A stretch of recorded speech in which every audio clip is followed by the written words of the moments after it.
Minus of reduction potential, oxidation potential equal to minus of reduction potential. तो cell का जब भी हम ईएमएफ निकालेंगे तो हमें यह ध्यान रखना है कि दोनों टर्म किस में दे रखी हो, रिडक्शन पोटेंशियल में दे रखी हो। ये हमने पूरा डिस्कस कर लिया था। तो इस वे से हम क्या निकाल सकते हैं, ईएमएफ ऑफ द सेल निकाल सकते हैं, ई नोट निकाल सकते हैं। ई नोट का मतलब होता है EMF of cell at standard position, at standard condition. Electromotive force, EMF का मतलब है electromotive force of the cell, electromotive force of the cell at standard condition, standard condition. अब स्टैंडर्ड कंडीशन क्या है, अगर सेल में जो इलेक्ट्रोलाइट फिल किया है, इलेक्ट्रोलाइटिक सॉल्यूशन जो फिल किया है, उसकी कंसंट्रेशन कितनी होनी चाहिए, 1 मोलर होनी चाहिए। और टेम्परेचर कितना होना चाहिए सेल का, सेल का टेम्परेचर होना चाहिए 298 केल्विन। अगर टेम्परेचर 298 केल्विन है और जो इलेक्ट्रोलाइट फिल किया है वो कैसा है, उसकी कंसंट्रेशन कितनी है, 1 मोलर है, तो हम क्या फाइंड कर सकते हैं, ई नोट फाइंड कर सकते हैं। ठीक है, अब इसको ई नोट फाइंड करने का तरीका क्या है, तो जो भी आपको रिडक्शन पोटेंशियल दे रखा है, ये फॉर्मूला लगाना है आपको, E naught equal to E R minus E L, reduction potential. या फिर हम इसको ऐसे लिख सकते हैं, E naught equal to E cathode minus E anode, हम इसको इस टाइप से भी लिख सकते हैं। तो क्या निकलेगा हमारे पास में, ई नोट निकल जाएगा। इलेक्ट्रोकेमिकल सीरीज के बारे में हम डिस्कस कर लेते हैं बच्चों, क्या होती है।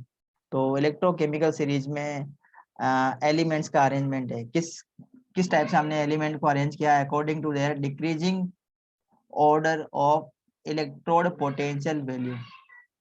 उस सीरीज को हम क्या बोलते हैं, इलेक्ट्रोकेमिकल सीरीज कहते हैं। तो सीरीज आपको याद रखनी है बेटा, सीरीज कौन सी है, देखो ये इलेक्ट्रोकेमिकल सीरीज है, ये सीरीज आपको याद रखनी है। ये देखो यहाँ पे स्ट्रेंथ ऑफ ऑक्सीडाइजिंग एजेंट दे रखा है, स्ट्रॉन्ग ऑक्सीडाइजिंग एजेंट, नीचे से ऊपर आएंगे तो ऑक्सीडाइजिंग एजेंट की जो स्ट्रेंथ है वो इंक्रीज होती है। अप टू डाउन आते हैं तो इनकी जो रिड्यूसिंग पावर की जो टेंडेंसी है, strength of the reducing agent, वो इंक्रीज होती है। तो इस टाइप से ये एक पूरी टेबल दे रखी है, इस टेबल को आप लोग याद कर लेंगे, इसका स्क्रीनशॉट ले लेना बच्चों, इसका आप स्क्रीनशॉट ले लीजिए और स्क्रीनशॉट लेके आप इसका क्या करना है, आपको इस टेबल को याद करनी है, जितनी हो सके आप लोगों को याद करनी है। अगर याद नहीं हो पाएगा तो मैं आपको एक ट्रिक दूंगा बेटा याद करने की, एक अलग से वीडियो बनाऊंगा मैं ट्रिक का, इस इलेक्ट्रोकेमिकल सीरीज को कैसे याद करते हैं। तो वीडियो देख के आप लोग इस इलेक्ट्रोकेमिकल सीरीज को आराम से याद कर सकते हैं। इसमें खास खास एलिमेंट के बारे में ही ध्यान देना है, पूरे के पूरे एलिमेंट पूरे याद नहीं करने। जो हमारे इलेक्ट्रोकेमिकल सीरीज में जो खास खास एलिमेंट आते हैं उन्हीं को हमें याद करना है, सभी को इसमें हमें याद नहीं करना है। तो इलेक्ट्रोकेमिकल सीरीज अभी आप लोगों ने देख ही ली है। तो इलेक्ट्रोकेमिकल सीरीज में आप ये देखेंगे बेटा, हाइड्रोजन जिसके लिए इलेक्ट्रोड पोटेंशियल की वैल्यू कितनी होती है, 0 होती है। ये इलेक्ट्रोड पोटेंशियल की वैल्यू दे रखी है बेटा, ये वोल्ट में। ठीक है, ये जो फ्लोरीन है, फ्लोरीन इसके लिए कितनी होती है, 2.87 वोल्ट के अंदर। क्या है ये, इनका रिडक्शन पोटेंशियल है बेटा, क्या है ये इनका रिडक्शन पोटेंशियल। ठीक है, अब देखो ध्यान से, हाइड्रोजन के लिए 0 है, हाइड्रोजन के लिए 0 है, और जैसे ही हाइड्रोजन से नीचे वाले एलिमेंट में तरफ जाते हैं, जैसे आयरन है, लेड है, ये स्टेनलेस है, निकल है, कॉपर है, कैडमियम है, आयरन, जिंक, मैंगनीज, एल्यूमिनियम, इनका अप टू डाउन आने से क्या होता है, हाइड्रोजन के बाद में इनकी वैल्यू कम से कम होती जाती है, माइनस में आती जाती है। और जो लिथियम है उसकी रिडक्शन वैल्यू कितनी होती है, सबसे ज्यादा है, कितनी है, -3.05। तो ये जो लिथियम है ये स्ट्रॉन्गेस्ट रिड्यूसिंग एजेंट है बेटा, ये आप लोगों को ध्यान देना है। स्ट्रॉन्गेस्ट रिड्यूसिंग एजेंट आपको पूछ ले हुए तो आपको क्या बताना है, लिथियम है स्ट्रॉन्गेस्ट रिड्यूसिंग एजेंट। ये रिड्यूस करने की टेंडेंसी रखता है। रिड्यूस करने की टेंडेंसी का मतलब ये क्या कर लेगा, इलेक्ट्रॉन को एक्सेप्ट करेगा, ये इलेक्ट्रॉन को एक्सेप्ट करेगा। और स्ट्रॉन्गेस्ट ऑक्सीडाइजिंग एजेंट अगर आपको पूछे तो ये होगा वो फ्लोरीन। वो क्या करेगा, ये इलेक्ट्रॉन को डोनेट करने की टेंडेंसी रखता है, इलेक्ट्रॉन को डोनेट करने की टेंडेंसी ये शो करते हैं। तो ये क्या है, स्ट्रॉन्गेस्ट ऑक्सीडाइजिंग एजेंट, ये वाला स्ट्रॉन्गेस्ट ऑक्सीडाइजिंग एजेंट है। और लिथियम क्या है बेटा, स्ट्रॉन्गेस्ट रिड्यूसिंग एजेंट है, स्ट्रॉन्गेस्ट रिड्यूसिंग एजेंट, ये आपको ध्यान देनी है। अब इस इलेक्ट्रोकेमिकल सीरीज का फायदा क्या है, तो सबसे पहला इसका फायदा है बेटा रिलेटिव स्ट्रेंथ फाइंड करने के लिए। ऑक्सीडाइजिंग और रिड्यूसिंग एजेंट की रिलेटिव स्ट्रेंथ अगर हमें फाइंड करनी है तो हमें इलेक्ट्रोकेमिकल सीरीज का हेल्प लेनी पड़ेगी। तो इलेक्ट्रोकेमिकल सीरीज से हम ऑक्सीडाइजिंग और रिड्यूसिंग एजेंट की स्ट्रेंथ को पता कर सकते हैं। मतलब इस सीरीज में जो अप आएगा, जैसे अगर दो एलिमेंट की कंपैरिजन करते हैं, दो एलिमेंट है हमारे पास में, एक सपोज हमें दे दिया है ब्रोमीन और एक एलिमेंट हमें दे दिया है सपोज ये आयरन। आपको दो एलिमेंट दिए, एक आयरन दे दिया और एक ब्रोमीन दे दिया, और आपको पूछे दोनों में से कौन अच्छा ऑक्सीडाइजिंग एजेंट है, तो नीचे से ऊपर आने पर क्या होती है, ऑक्सीडाइजिंग एजेंट की जो पावर है वो इंक्रीज होती है। तो ये अच्छा ऑक्सीडाइजिंग एजेंट है एज कम्पेयर टू आयरन। तो इस केमिकल सीरीज से, इलेक्ट्रोकेमिकल सीरीज से हमें ऑक्सीडाइजिंग एजेंट की कंपैरेटिव स्ट्रेंथ और रिड्यूसिंग एजेंट की कंपैरेटिव स्ट्रेंथ पता चलती है। ठीक है। सेकंड है बेटा the element at the top. इस केमिकल सीरीज को जब आप देखोगे तो आपको पता चलेगा the chemical at the tape of the top of the बोतल have maximum tendency to get reduce. सबसे ज्यादा टेंडेंसी रखते हैं, रिड्यूस होने की टेंडेंसी सबसे ज्यादा रखते हैं। इसलिए उनको, वो किसकी तरह काम करते हैं, वो ऑक्सीडाइजिंग एजेंट की तरह काम करते हैं। जो ऑक्सीडाइजिंग एजेंट होते हैं वो खुद रिड्यूस होते हैं, आप लोगों को पता होगा। जो ऑक्सीडाइजिंग एजेंट होते हैं, ऑक्सीडाइजिंग एजेंट, ये मैंने बार बार आप लोगों को बता दिया है। ऑक्सीडाइजिंग एजेंट ये खुद होते हैं रिड्यूस। और जो रिड्यूसिंग एजेंट होते हैं, रिड्यूसिंग एजेंट जो रिड्यूस करते हैं, रिड्यूसिंग एजेंट, इनका खुद का क्या होता है, ऑक्सीडेशन होता है। ये बात आपको ध्यान देनी है। जिसका खुद का ऑक्सीडेशन होगा वो होगा रिड्यूसिंग एजेंट, और जिसका जो ऑक्सीडाइजिंग एजेंट होता है उसका खुद का क्या होता है, रिडक्शन होता है। ठीक है, तो यही पूरा इसमें लिखा हुआ है। सेकंड है बेटा to calculate the EMF of the cell. अगर सेल का हमें ईएमएफ फाइंड करना है तो इस इलेक्ट्रोकेमिकल सीरीज को हम हेल्प ले सकते हैं। तो कैसे करेंगे, स्टेप दे रखे हैं इसमें, किस टाइप से हमें ईएमएफ फाइंड करना। सबसे पहले आपको बैलेंस हाफ इक्वेशन लिख देनी है, सेल इक्वेशन लिख देनी है। ठीक है, उसके बाद में स्टेप नंबर सेकंड में आपको क्या करना है, multiply one solution if necessary by the suitable number of the equate the number of electron in the two equation. अगर दोनों इक्वेशन आपस में बैलेंस नहीं है तो दोनों को क्या करना है, बैलेंस करना है। बैलेंस करने के बाद में थर्ड स्टेप है, ये फॉर्मूला आपको लगाना है जैसा अभी आपने समझ लिया था। E naught cell, E naught cell का मतलब क्या है, electromotive force of the galvanic cell at standard position, standard condition. Standard condition का मतलब है मोलरिटी कितनी होनी चाहिए, 1 मोल, कंसंट्रेशन होनी चाहिए 1 मोल, और टेम्परेचर कितना होना चाहिए, 298 केल्विन। उस पे अगर हम किसी भी सेल का ईएमएफ फाइंड करते हैं तो उसको बोलते हैं E naught of the cell. कैसे निकालेंगे, E naught of the cathode minus E naught of anode. और जो भी आपको पोटेंशियल दे रखा होता है, अगर कोई भी आपको इलेक्ट्रोड पोटेंशियल दे रखा है, इलेक्ट्रोड पोटेंशियल को आपको किस में कन्वर्ट करना है, आपको उसको कन्वर्ट करना है रिडक्शन पोटेंशियल में ही कन्वर्ट करना है। क्योंकि आईयूपीएसी रिकमेंडेड यही करती है कि जो भी सेल का आपको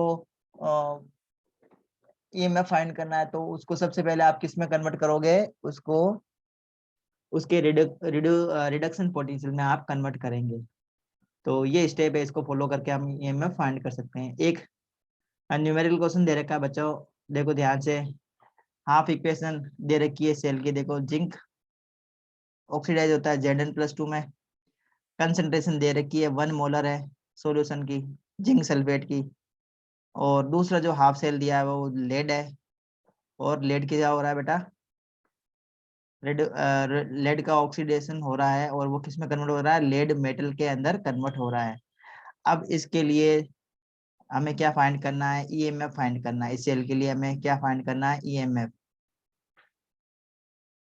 और जिंक इलेक्ट्रोड के लिए ये दे रखी है वैल्यू, और लेड के लिए ये वैल्यू दे रखी है ना। ध्यान देंगे बेटा, लेड के लिए ये वैल्यू है और जिंक की जो वैल्यू है वो ये, तो मैं बता देता हूँ जिंक की जो वैल्यू है वो है ई नॉट ऑफ जिंक, वो आपको दे रखा है 0.76 माइनस में वोल्ट। और ई नॉट आपको दे रखा है किसका, लेड के लिए, ये आपको दे रखा है 0-1.126 वोल्ट। तो आपको क्या करना है, राइट माइनस लेफ्ट। तो E naught equal to E R minus E L, ये आपका रहेगा लेफ्ट में, ये रहेगा आपका राइट में।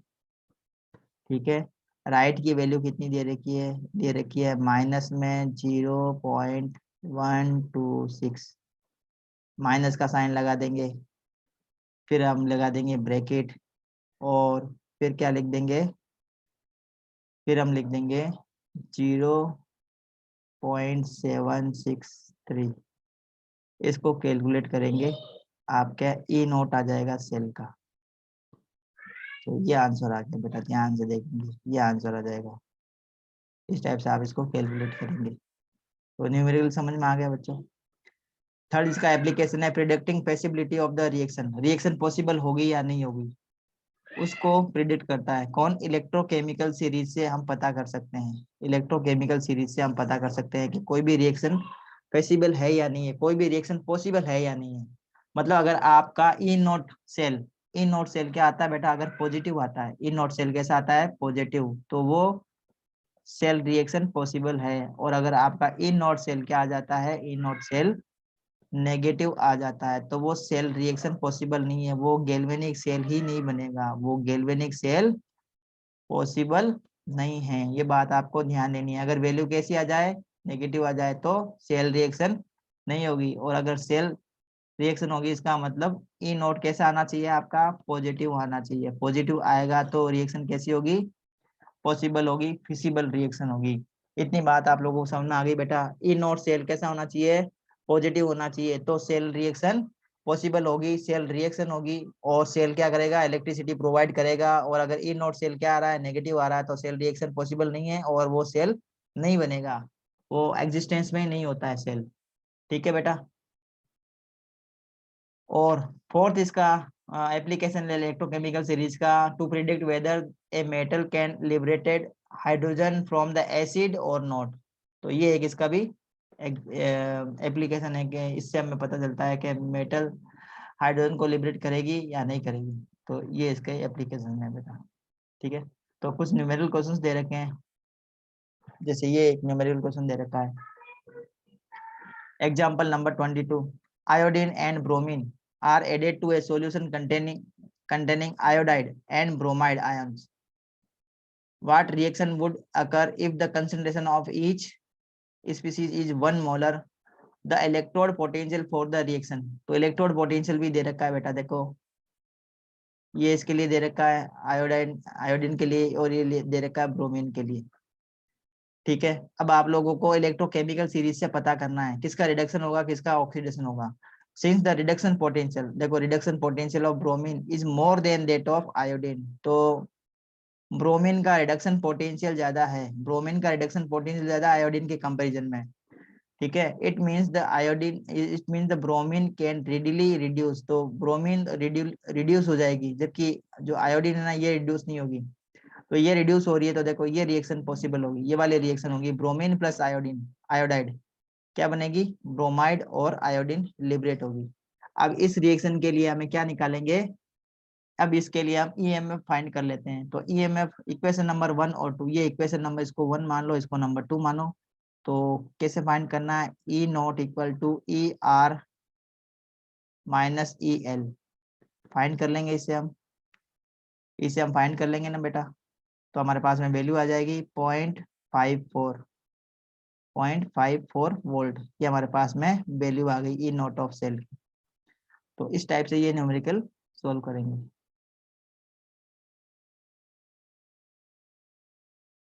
ठीक है बच्चों, इसी टाइप से एक और सेल रिएक्शन दे रखी है, इसके लिए आपको वैल्यू पूछा है इन नॉट सेल की। ठीक है, अब ये रिएक्शन स्पॉन्टेनियस होगी या नहीं होगी, इसका भी आपको पता करना है। अगर आपका इन नॉट सेल, अगर इन नॉट सेल की वैल्यू पॉजिटिव आती है तो रिएक्शन कैसी होगी, स्पॉन्टेनियस होगी। इन नॉट सेल की वैल्यू अगर नेगेटिव आती है, अगर इसकी वैल्यू कैसी आती है, नेगेटिव, तो रिएक्शन कैसी होगी, नॉन स्पॉन्टेनियस होगी। ये बात आपको ध्यान देनी है बेटा, ठीक है ना। तो रिएक्शन ये स्पॉन्टेनियस हो रही है क्योंकि रिएक्शन के लिए ई नॉट की वैल्यू क्या आ रही है, पॉजिटिव आ रही है। ध्यान दें वो बच्चों, ये देखो ये रिएक्शन, ये थी रिएक्शन, ठीक है ना। तो इस रिएक्शन को बैलेंस भी किया हुआ है, देखो ध्यान से देखेंगे, ये रिएक्शन थी Fe+3 किस में कन्वर्ट हो रहा है, Fe+2 में कन्वर्ट हो रहा है, ठीक है। और एक इलेक्ट्रॉन को रिमूव कर रहा है, ये MnO4 प्लस 8H और 5 इलेक्ट्रॉन, इसको बैलेंस करने के लिए हमने लगाए हैं। तो अब देखो यहाँ पे 5 इलेक्ट्रॉन है ना, तो इसको भी क्या करना पड़ेगा, इलेक्ट्रॉन को बैलेंस करना होगा। तो इनटू यहाँ पे हमने क्या कर दिया, 5 कर दिया। तो बैलेंस केमिकल इक्वेशन ये बन गई हमारे पास में, ये बैलेंस केमिकल इक्वेशन बन गई। अब इसके लिए ई नोट कैथोड और ई नोट एनोड निकाला और इसको हमने कंप्लीट कर दिया रिएक्शन को। तो इस टाइप से हम इसका वैल्यू निकाल के हम पता कर लेंगे। देखो यहाँ पे ई नोट वैल्यू कैसी आ रही है, ई नोट की वैल्यू पॉजिटिव आ रही है, ई नोट की वैल्यू यहाँ पे पॉजिटिव आ रही है, 0.72 वोल्ट आ रहा है। तो रिएक्शन कैसी है बेटा, स्पॉन्टेनियस रिएक्शन है, मतलब ये सेल अपने आप ही काम करेगा। जैसे आप सेटअप कर दोगे, एक्सपेरिमेंटल सेटअप कर दोगे, इलेक्ट्रिसिटी जनरेट होने लगेगी। अब देखो एक एग्जांपल दिया है 24, ध्यान से देखेंगे, इसमें आपको बताना है कि सेल रिएक्शन क्या होगी और ईएमएफ सेल का फाइंड करना है। ये केमिकल रिएक्शन ये देकर हाफ सेल दे रखा है, लेड 2 इलेक्ट्रॉन लेगा, लेड में कन्वर्ट हो रहा है, इसके लिए ई नोट की वैल्यू दे रखी है। फिर सिल्वर 1 इलेक्ट्रॉन लेकर सिल्वर में कन्वर्ट हो रहा है, इसके लिए ई नोट की वैल्यू दे रखी है। अब इसके लिए सेल रिएक्शन आपको लिखनी है। तो सेल रिएक्शन कैसे लिखेंगे, आपको सेल रिएक्शन लिखनी आनी चाहिए बेटा। तो सेल रिएक्शन के लिए हम क्या लिखते हैं, लेफ्ट हैंड साइड में क्या लिखते हैं, जिसका ऑक्सीडेशन होता है, लेफ्ट हैंड साइड में क्या लिखते हैं, जिसका ऑक्सीडेशन होता है, और राइट हैंड साइड में क्या लिखते हैं, जिसका रिडक्शन होता है। और बीच में हम क्या लगा देते हैं, सोल्ट ब्रिज लगा देते हैं। तो यहाँ पे देखो बच्चों, इसका ई नोट वैल्यू की ई नोट की वैल्यू कैसी है, नेगेटिव है, तो मतलब इसका क्या हो रहा है, ऑक्सीडेशन हो रहा है, इसका ऑक्सीडेशन हो रहा है, तो ये लेफ्ट हैंड साइड में आएगा, लेफ्ट हैंड साइड में आएगा। तो ये देखो इस टाइप से हम इसको लिखेंगे। लेड किस में कन्वर्ट हो रहा है, लेड+2 में कन्वर्ट हो रहा है, इसका मतलब इस लेड का क्या हो रहा है, ऑक्सीडेशन हो रहा है। बीच में हमने ये लगा दिया सोल्ट ब्रिज। देखो इसको मैं लिख के मैं बता देता हूँ किस टाइप से इसको लिखा है। ये लेड है, लेड, ये लेड सॉल्यूशन में Pb+2 है, इसका मतलब लेड किस में कन्वर्ट हो रहा है, लेड+2 में कन्वर्ट हो रहा है, मतलब इसका यहाँ हो रहा है ऑक्सीडेशन। इसका मतलब ये लेफ्ट हैंड साइड का पोर्शन है सेल में, जिसको हम बोलते हैं एनोड। और एनोड कैसे होता है बेटा, नेगेटिव पोर्शन होता है। बीच में हमने लगा दिया सोल्ट ब्रिज, ये सोल्ट ब्रिज लगा दिया। अब हम राइट हैंड साइड में क्या लिखेंगे, जिसका क्या होता है, रिडक्शन होता है। तो ये सिल्वर का रिडक्शन होगा, सिल्वर किस में कन्वर्ट होगी, Ag+ किस में कन्वर्ट होगा, सिल्वर में कन्वर्ट होगा, मतलब सिल्वर में रिड्यूस हो जाएगा, Ag+ का जो आयन है वो सिल्वर में रिड्यूस होगा। तो इस टाइप से हम इसकी सेल रिएक्शन लिखेंगे। सेल रिएक्शन लिखने के बाद में आपको इसका क्या फाइंड करना है, ई नोट फाइंड करना है। तो ई नोट आप आराम से फाइंड कर सकते हो, अभी अभी आप लोगों को पता चल गया होगा, ई naught equal to ER-EL, ER-EL। देखो ER की वैल्यू ये दे रखी है 0.80, ये लिख दिया हमने 0.80 माइनस, और L की वैल्यू देखो, EL की वैल्यू मतलब एनोड की वैल्यू दे रखी है, माइनस में है 0.13 वोल्ट। अब आपको क्या करना है, इसको कैलकुलेट करना है। कैलकुलेट करेंगे तो वैल्यू आ जाएगी, ई नोट की वैल्यू कितनी आ जाएगी, 0. 0.93 वोल्ट, वैल्यू क्या आ जाएगी 0.93 वोल्ट। तो आई थिंक जो बताया मैंने आप लोगों को समझ में आया होगा अच्छे से, ठीक है। अब हम पढ़ेंगे dependence of electrode and cell potential on concentration, जिसको हम बोलते हैं नर्स इक्वेशन। किसके नाम से जानते हैं हम? नर्स इक्वेशन के नाम से जानते हैं। मतलब जब आपका गैल्वेनिक सेल में, जब गैल्वेनिक सेल में स्टैंडर्ड कंडीशन नहीं दे रखी हो, स्टैंडर्ड वैल्यू नहीं दे रखी हो, मतलब सेल में जो इलेक्ट्रोलाइट हमने फिल किया है उसकी कंसंट्रेशन 1 मोलर नहीं हो और टेम्परेचर 298 केल्विन नहीं हो, जब सेल में जो सेल में जो हमने इलेक्ट्रोलाइटिक सॉल्यूशन भरा है उसकी कंसंट्रेशन अगर 1 मोलर नहीं है और सेल का जो टेम्परेचर 298 केल्विन नहीं है, तो उस कंडीशन में हम ई नोट कैसे निकालेंगे? उस कंडीशन में हम ई नोट सेल का कैसे फाइंड करेंगे? किसकी हेल्प से फाइंड करेंगे? एक इक्वेशन है जिसे हम बोलते हैं नर्स इक्वेशन। क्या बोलते हैं उसको हम? Nernst equation. तो नर्स इक्वेशन से हम सेल ई नोट फाइंड करेंगे जब कंसंट्रेशन अलग अलग दे रखी हो। तो इसके हेल्प से हम किस टाइप से इसको फाइंड करते हैं? तो ये फॉर्मूला है बेटा, ये आप लोगों को फॉर्मूला याद रखना है। तो अगर हमें हाफ सेल का करना है, अगर हमारे पास में अगर एक हाफ सेल दे रखा है तो उसका हम ई नोट्स इस टाइप से फाइंड करेंगे। ये एक फॉर्मूला है, एक स्टैंडर्ड फॉर्मूला है, इसको हम डिस्कस करेंगे बेटा, ठीक है।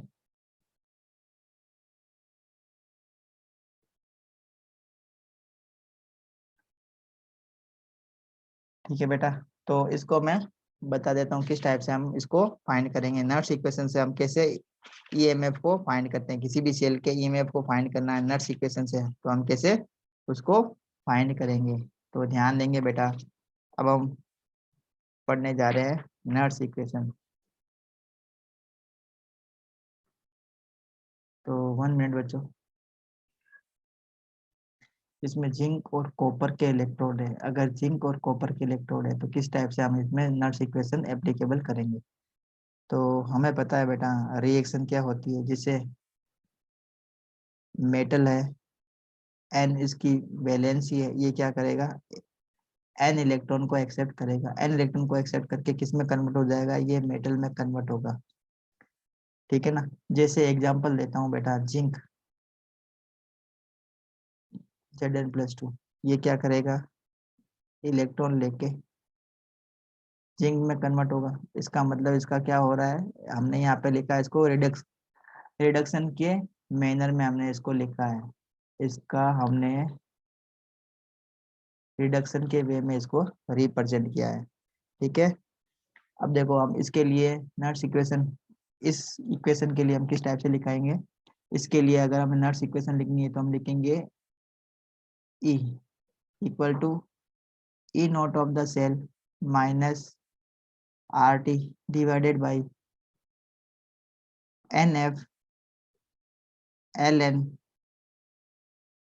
Metal M divided by M N power positive. तो इस टाइप से हम इसकी क्या कर सकते हैं?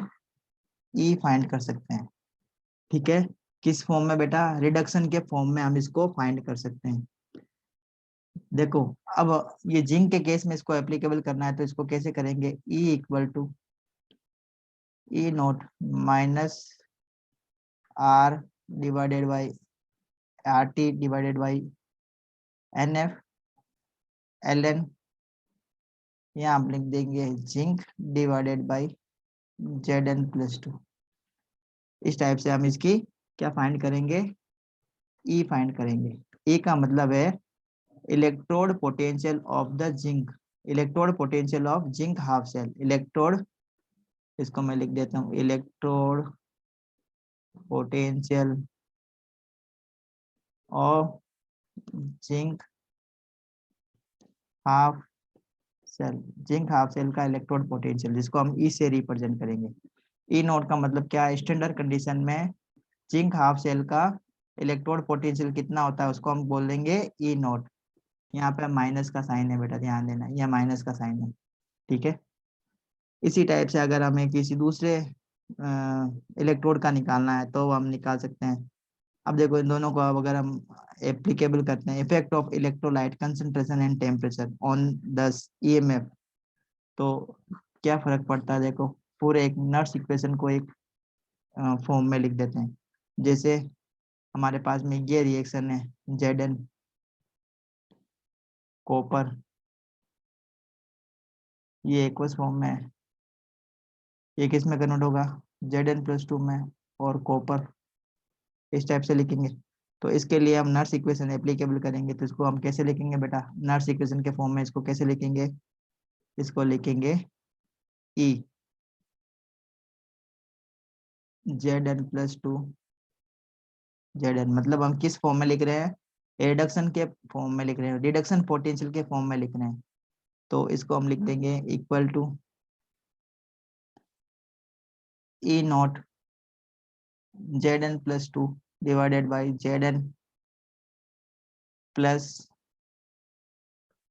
RT डिवाइडेड बाई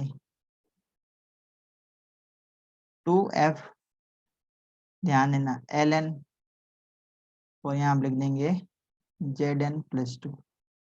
इस टाइप से हम इसको रिप्रेजेंट करेंगे। बेटा ध्यान देना, ये समझ में आया ना आपको, ये समझ में आया आपको।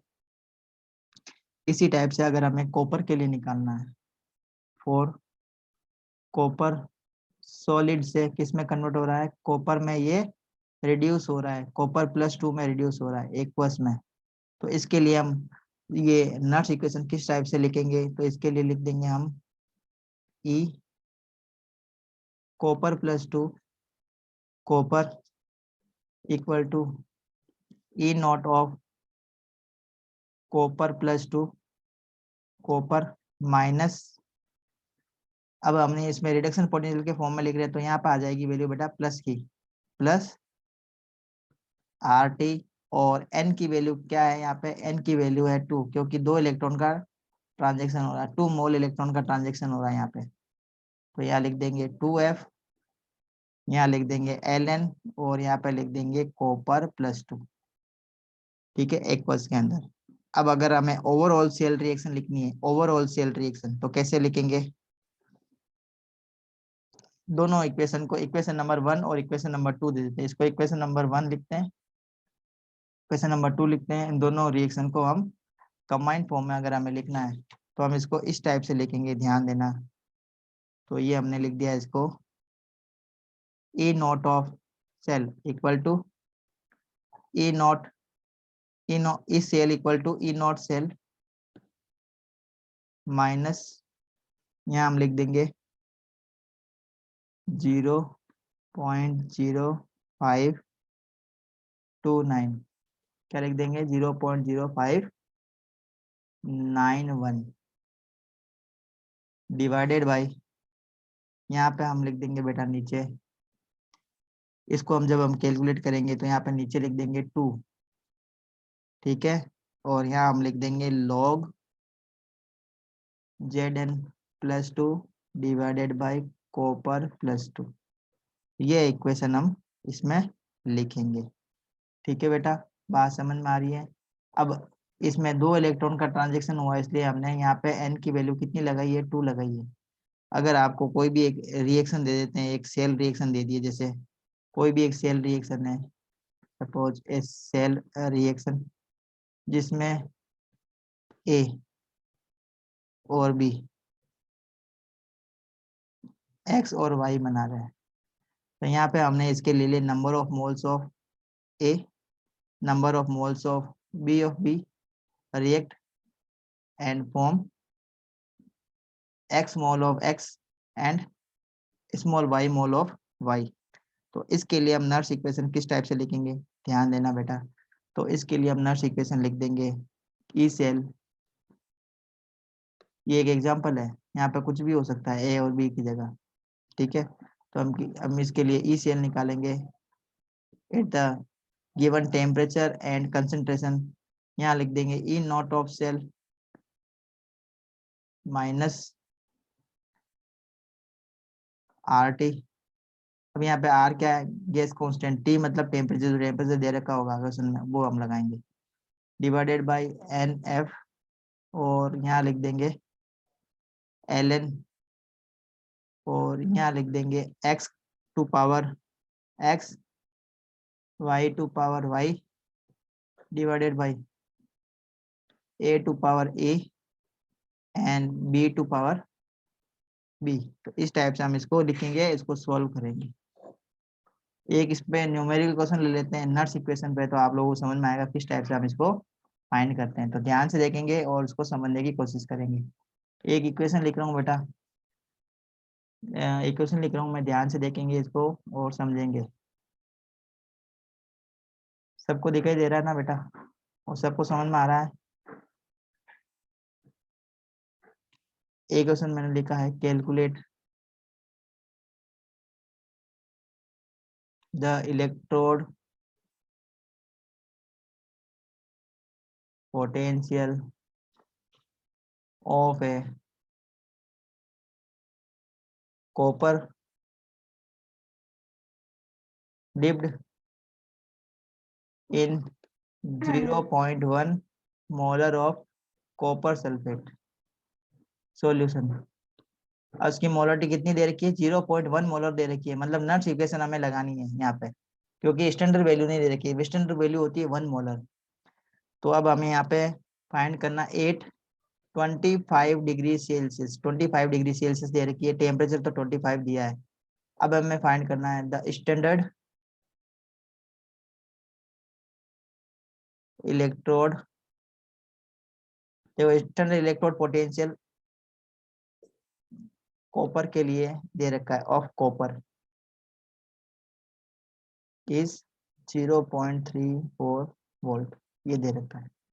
तो आपको फाइंड करनी है इलेक्ट्रोड पोटेंशियल ऑफ कॉपर, जिसकी कंसंट्रेशन क्या है? 0.1 मोलर है, और टेम्परेचर है 25 डिग्री। ठीक है, ये कंसंट्रेशन है, ये टेम्परेचर है। इस पे आपको कॉपर की क्या फाइंड करनी है? इलेक्ट्रोड पोटेंशियल फाइंड करना है। स्टैंडर्ड कॉपर का इलेक्ट्रोड पोटेंशियल होता है 0.34। ये कब होगा? जब कॉपर सल्फेट का जो सॉल्यूशन है, इसकी कंसंट्रेशन कितनी होगी? 1 मोलर, और टेम्परेचर कितना होगा? 298 केल्विन। जबकि यहाँ पे कंसंट्रेशन कितनी दे रखी है? 0.1, और टेम्परेचर कितना दे रखा है? टेम्परेचर दे रखा है बेटा 25 डिग्री सेल्सियस, ये सेल्सियस में दे रखा है। ठीक है, तो इसको हम कैसे कैलकुलेट करेंगे? देखो ध्यान से देखेंगे, कॉपर +2, ये क्या करेगा? 2 इलेक्ट्रॉन लेगा, किस में कन्वर्ट हो जाएगा? कॉपर सॉलिड में। ठीक है, तो एन की वैल्यू कितनी आई? 2 आ गई। फॉर्मूला लगा देंगे, ई, ई यहाँ पे क्या है? Electrode potential of copper. तो यहाँ मैं लिख देता हूँ ECU, electrode potential for copper, E0 CU minus 0.0591, हमने जो लिखा ना RNT, इसकी वैल्यू